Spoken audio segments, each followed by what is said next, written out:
Artishow Aarau findet zum zweiten Mal statt. Es dürfen immer 20 Künstler in 20 Schaufenstern ausstellen.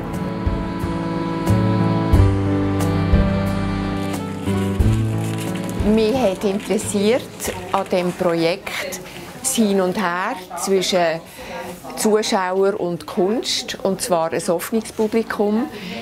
Leute, die auch sonst nicht in Museen gehen, sie irgendwie auch ein bisschen an Kunst heranzubringen.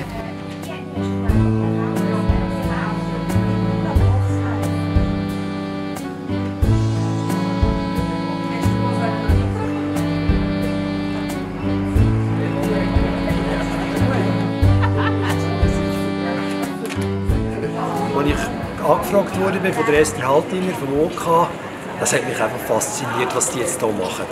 Und ich denke, ja, ein schönes Schaufenster, es laufen viele Leute vorbei, da muss ich eigentlich mitmachen. Spannend ist auch, man weiss gar nicht, was für ein Künstler das kommt.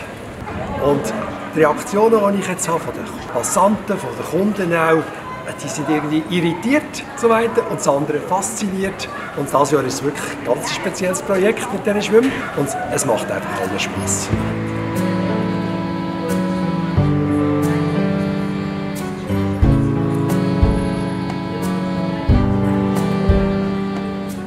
Es war sehr einfach, Künstler zu finden, die mitmachen für die Artishow Aarau.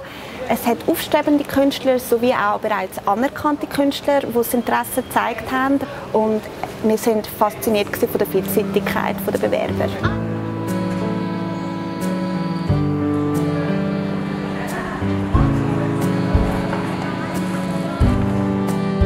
Es war sehr einfach, Läden zu finden, die mitmachen bei der Artishow.